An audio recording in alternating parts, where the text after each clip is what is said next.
In life, it doesn't matter how savvy you are, how talented you might be. All of us are going to have some bumps and bruises along the way.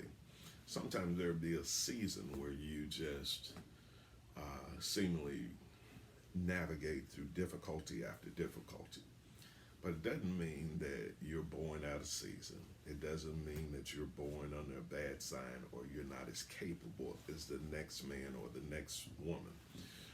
Even in the Bible, Ecclesiastes 3, verse 1 says, to everything there is a season and a time and a purpose for everything under the sun.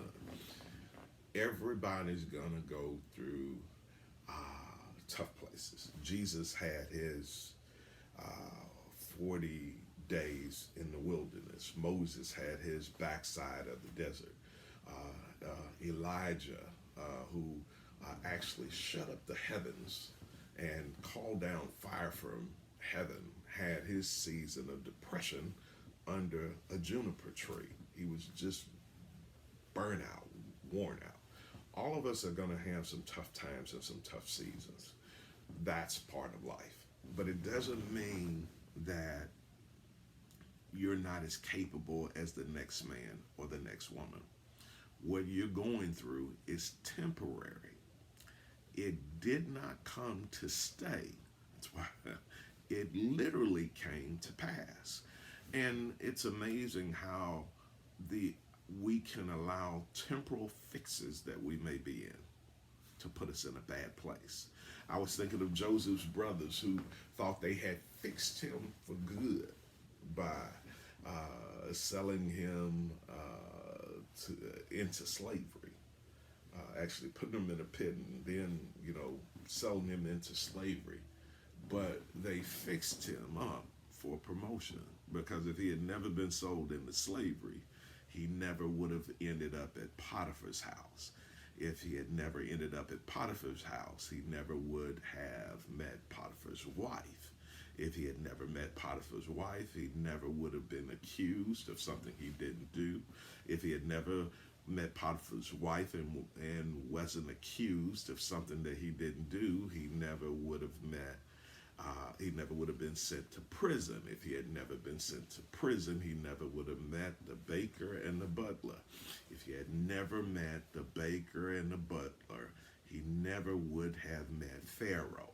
If he had never met Pharaoh, he never would have been second in command in Egypt. It's amazing how the bumps and bruises of life can actually push you forward into your destiny more than you've ever seen.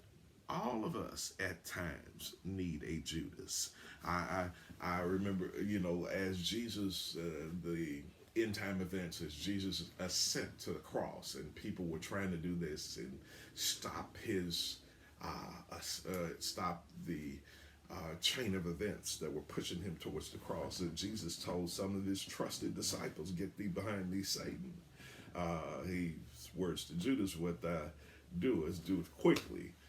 It's amazing, saints, how some of the things that you think that are sent to pull you under are literally the very things that God will use to push you into your destiny. So in that tough place, in that tough spot, and all of us in a tough spot, 19 months in to a pandemic, everybody's not leading a cheerleading section while they have their floss, their glimmer, their buzz. All of us are challenged in this season. All of us had a challenge. We're in a mind-numbing pandemic. Do I stay or do I go? Do I wear a mask? Don't I wear a mask? Should I open? Should we stay closed? Folks, everybody has some dilemmas or some trials in front of them, but I'm telling you to not lose heart. Don't go crazy. This thing you're going through, it's only temporary.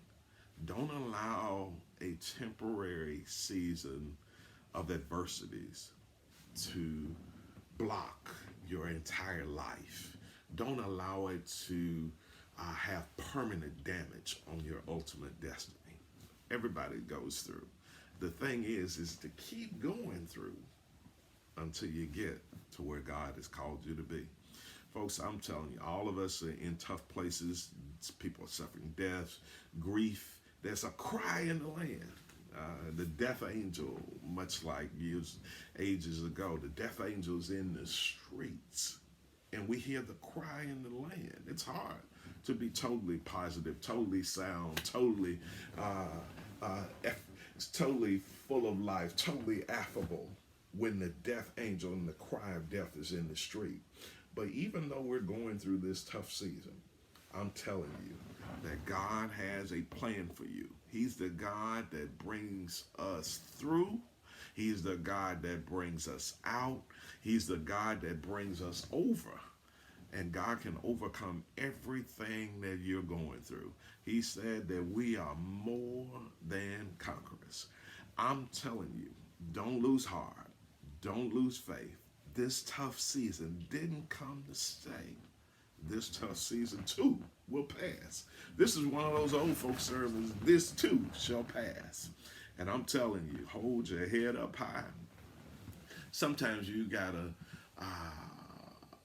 have that having done all to stand. Stand therefore. Folks, it may take everything for you to smile, for you to get up, for you to stay in the game. But I'm telling you that this season is temporary, and never go to the bridge over a temporary situation. Things are about to turn. Things are about to, you're going from, you're castigated on one side, but your breakthrough may be looming on the other side. You're so close. You're like that acres of diamonds about the guy that dug and dug and dug and gave up digging right when he was about to strike gold. This thing's about to turn. God's going to take all of your mourning and he's going to turn it into dancing. I'm telling you, this season is only temporary. Don't lose heart. Let us not be weary in well-doing. The Apostle Paul wrote to the church of Galatia in Galatians 6, verse 9. He said, for in due season we shall reap if we faint not. God's got a time, he's got a day, he's got a moment, he's got a minute where he has your ultimate coming out day. Don't you miss it. Don't you give up. Don't you cave in. Don't you quit when God's about to snatch you out of that dilemma that you've been in. Have an awesome day. I'm praying for you. Pray for me.